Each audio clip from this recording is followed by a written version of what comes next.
Hello, তোমরা কেমন আছো? আশা করি তোমরা ভালো আছো। আমিও ভালো আছি। আজকে তোমাদেরকে যে গল্পটা বলবো, আশা করি তোমরা গল্পটি শেষ পর্যন্ত শুনবে। ডলফিন, সমুদ্রের সবচেয়ে বুদ্ধিমান প্রাণীর কাহিনী। সমুদ্রের আলো, ডলফিনের রহস্য, বুদ্ধিমত্তা ও সংগ্রাম। সমুদ্রের নীল গভীরতার ভেতর লুকিয়ে আছে এক অনন্য সৃষ্টি, যাকে দেখলে মনে হয় পানি নয়, যেন আলো ছুটে চলছে তরঙ্গে তরঙ্গে। এরা শক্তিশালী, দ্রুত, কিন্তু তার থেকেও বেশি বুদ্ধিমান। এরা হলো ডলফিন। হাজার বছরের সমুদ্র ইতিহাসে ডলফিন মানুষের বন্ধু, পথপ্রদর্শক, এমনকি উদ্ধারকারী হিসেবেও পরিচিত। তাদের হাসি খুশি মুখ তো আমরা চোখে পড়েই, কিন্তু আসলে তাদের জীবন, তাদের সমাজ, তাদের যোগাযোগ সবই অসাধারণ এক রহস্যে ভরা। আজ আমরা যাত্রা শুরু করছি সেই রহস্য যাত্রায়, ডলফিনের জীবন, বুদ্ধিমত্তা, পরিবার, শিকার, বিপদ সবকিছু জানতে। ডলফিন স্তন্যপায়ী প্রাণী, অর্থাৎ মাছ নয়। তারা আমাদের মতোই বাতাসে শ্বাস নেয়, বাচ্চাকে দুধ খাওয়ায়, অনুভূতি প্রকাশ করে এবং সামাজিক বন্ধনে বিশ্বাস করে। বিশ্বে ডলফিনের প্রজাতি 40টিরও বেশি। সবচেয়ে পরিচিত হল বটল নোজ ডলফিন, যাদের আমরা সাধারণত সিনেমা এবং ডকুমেন্টারিতে দেখি। ডলফিন পৃথিবীর সব মহাসাগরেই থাকে, উত্তর মেরুর ঠান্ডা পানি থেকে শুরু করে উষ্ণ সমুদ্রের ঝকঝকে জল পর্যন্ত। এদের অভিযোজন ক্ষমতা এত শক্তিশালী যে নদীতেও কিছু প্রজাতির বাস আছে, যেমন ভারতীয় গঙ্গা নদীর ডলফিন। ডলফিনের শরীর এইরূপভাবে তৈরি যে তারা সহজেই পানির ভেতর দিয়ে বলের মতো কেটে চলে। তাদের শরীর স্ট্রিমলাইন, অর্থাৎ পানির প্রতিরোধ কমে যায়। পৃথিবীর দ্রুততম ডলফিন ঘন্টায় 60 কিলোমিটার গতিতে ছুটতে পারে। তাদের লেজের শক্তিশালী ফ্লুক্স, পাখনার মতো ফ্লিপার এবং পেছনের ডরসাল ফিন সব মিলিয়ে তারা সমুদ্রের অ্যাথলিট। তাদের গায়ের চামড়া খুবই মসৃণ এবং প্রতি কয়েক ঘন্টায় তারা চামড়ার ওপরের স্তর পরিবর্তন করে, যাতে পানির ড্র্যাগ কম হয় এবং স্পিড আরও বাড়ে। ডলফিন পৃথিবীর সবচেয়ে বুদ্ধিমান প্রাণীদের অন্যতম। এদের মস্তিষ্কের আকার শরীরের তুলনায় অনেক বড় এবং জটিল।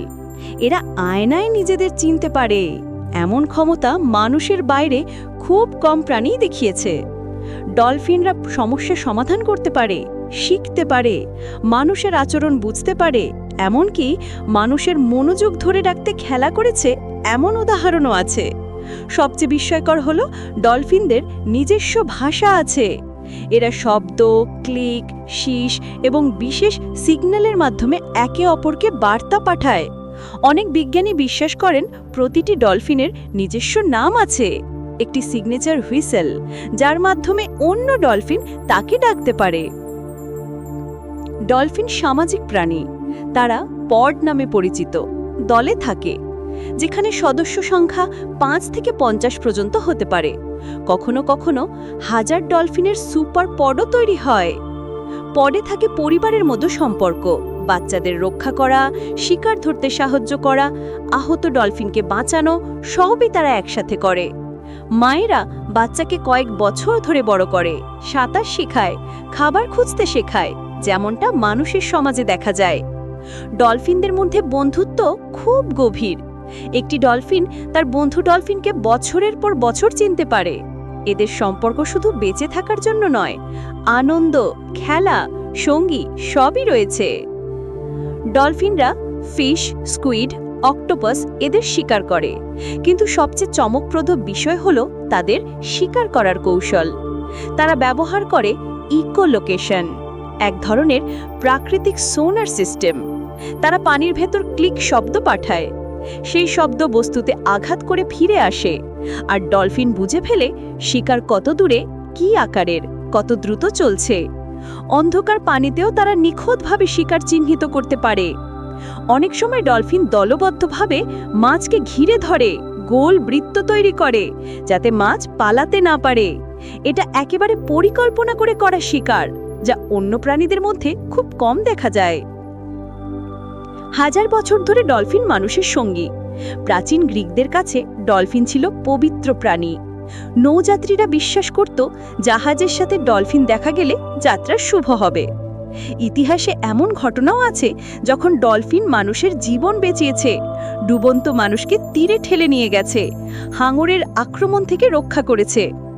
আজও পৃথিবীর অনেক দেশে গবেষণা, চিকিৎসা, উদ্ধার কাজ সবকিছুতে ডলফিনকে মানুষ ব্যবহার করছে। তবে এই সম্পর্ক যত সুন্দর, ঝুঁকিও ততই বাড়ছে। মানুষের কারণে ডলফিনদের অনেকেই আজ বিপন্ন।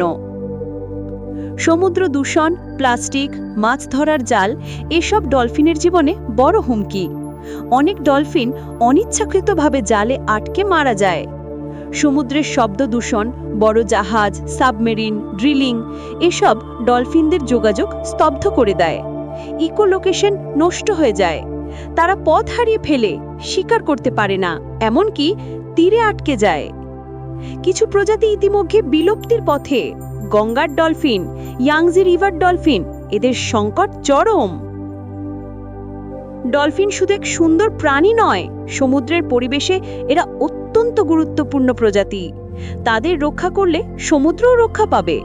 প্লাস্টিক কমানো, টেকসই মাছ ধরা, সমুদ্রের শব্দ দূষণ কমানো, এইসব পদক্ষেপ ডলফিনের জন্য জীবন মৃত্যুর পার্থক্য তৈরি করতে পারে।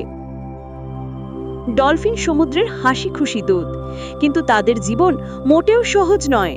যতদিন আমরা প্রকৃতিকে ভালোবাসি, সমুদ্রকে সম্মান করি, ততদিন ডলফিন আমাদের নীল পৃথিবীর সঙ্গী হয়ে থাকবে। তাদের স্বাধীনভাবে সাঁতার কাটতে দাও, কারণ ডলফিন বেঁচে থাকলে বেঁচে থাকবে সমুদ্র। এতক্ষণ আমার সাথে থাকার জন্য ধন্যবাদ। গল্পটি কেমন লাগলো আশা করি অনেক ভালো লেগেছে। আবার দেখা হবে নতুন কোনো গল্পে। Thanks for watching. ভিডিওটা ভালো লাগলে লাইক, কমেন্ট, সাবস্ক্রাইব অ্যান্ড যদি কেউ ফেসবুক দিয়ে দেখো তাহলে ফলো করে পাশে থাকবে, যেন এমন ভিডিও তোমরা আবার দেখতে পারো। আশা করছি সবাই ভালো থাকবে। টাটা।